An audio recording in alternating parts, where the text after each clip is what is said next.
Admiral James Patterson stood on the bridge of the USS Valkyrie, his weathered hands clasped behind his back as he stared at the viewscreen. The Krithian armada hung in space before him, their sleek vessels glowing with bioluminescent warnings, a display meant to intimidate.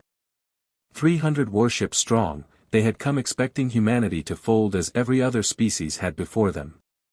"Admiral," Commander Rebecca Torres said from her station, her voice tight. "They're hailing us again." "Put them through," Patterson replied, his voice calm as still water. The screen flickered, and the insectoid form of Overlord Veshtar appeared. His mandibles clicked in what Patterson's translator rendered as amusement. "Human Admiral. Your fleet is outnumbered 3-1. Your colony worlds lie defenseless. Surrender now, and we shall spare your homeworld. You have seen what we did to your civilian transports. Resistance is illogical." Patterson's jaw tightened at the mention of the transports. 17 civilian ships. 43,000 souls.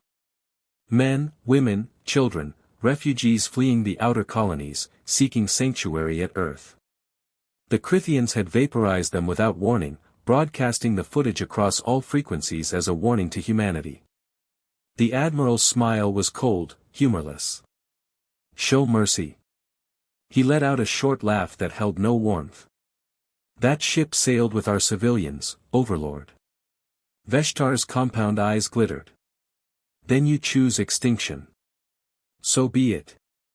"Cut transmission," Patterson ordered.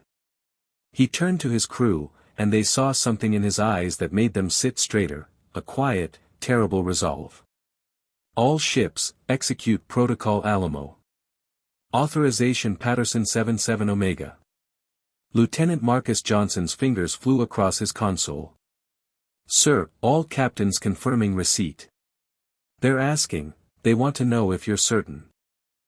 "Tell them I've never been more certain of anything in my life," Patterson said quietly. "Tell them to think of the children who never made it home."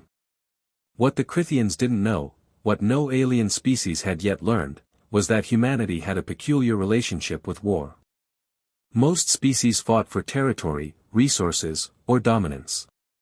Humans fought for those things too, but there was a line, invisible but absolute, and the Krithians had crossed it when they targeted those civilian ships. The Krithians had studied human military doctrine. They knew about human tactics, weapons, and fleet compositions. What they hadn't studied was human history. They didn't know about Sherman's March, or the firebombing of Dresden, or what happened when humanity decided that mercy was no longer an option. "All ships reporting ready, Admiral," Torres said. "Weapon systems hot. Reactor cores at 150%. Patterson nodded. Every ship in his fleet was now running their reactors beyond safe limits. They had maybe 2 hours before cascade failures would begin. It didn't matter. 2 hours would be more than enough. "The Krithians fight with logic," Patterson said, his voice carrying across the bridge. "They calculate odds. They measure risk versus reward. They're about to learn that humans don't always fight to win. Sometimes, we fight to make sure the other bastard loses." "Sir, they're advancing," Johnson reported. "Let them come." Tactical, begin the sequence. What happened next would be studied in military academies across the galaxy for generations. The human fleet didn't retreat. They didn't try to outmaneuver the larger force. Instead, they formed a wall, and then charged. The Krithians opened fire, their plasma batteries tearing into human shields. The USS Defiance exploded in a brilliant flash. The destroyer Retribution followed seconds later. But the human line didn't break. They kept coming, absorbing losses that should have shattered their formation. "They're not even trying to evade," Veshtar said, confused. "What are they?" Then the human ships opened fire, and the Krithians learned what desperation looked like when backed by industrial capacity. Humanity had spent the last 6 months converting every available resource into weapons. Not efficient weapons. Not elegant weapons. Just weapons that could deliver the maximum amount of destruction in the shortest possible time. Kinetic kill vehicles launched by the thousands, simple chunks of depleted uranium accelerated to a fraction of light speed. Missile pods ejected their entire payloads at once, filling space with fire. And then came the atomics, not the clean fusion warheads most species used, but dirty fission bombs that scattered radiation like angry seeds. All ships, Pattern Omega, Patterson ordered. Make them remember this day. The human vessels broke formation, each one selecting a Crithian ship and closing to knife fight range. At that distance, shields were useless. Armor meant nothing. It became a brutal exchange where both ships died, but the humans made sure they took a Crithian with them every single time. The USS Thermopylae rammed the Crithian dreadnought Endless Victory, both ships disappearing in an expanding sphere of plasma. The frigate Dallas detonated its reactor core while locked in the docking bay of a Crithian carrier, gutting the massive vessel from the inside. "Admiral, we've lost 40% of the fleet," Torres reported, her voice breaking. "But their formation is collapsing. They're trying to retreat." "Don't let them," Patterson said flatly. "Not one ship escapes. I want every species in this galaxy to know what happens when you murder our families." The battle raged for 93 minutes.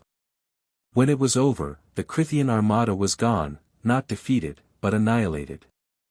Of the 300 ships that had come to humble humanity, 0 remained functional. They had learned too late that humans didn't surrender. They didn't negotiate with those who killed their children. The USS Valkyrie drifted alone in space, her hull breached in a dozen places, her reactor core minutes from failure.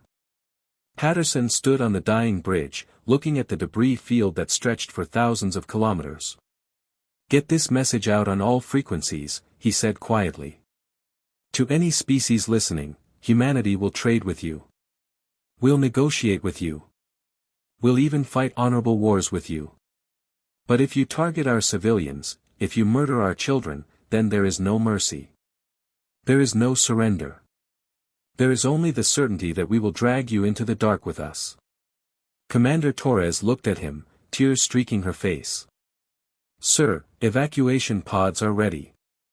Patterson nodded. "Then let's go home, Commander. We've got families to bury and a message to send." As the survivors evacuated and the Valkyrie's core began its final countdown, Admiral James Patterson took one last look at the graveyard they'd created. The Crithians had wanted to teach humanity fear. Instead, they'd taught the galaxy to fear humanity.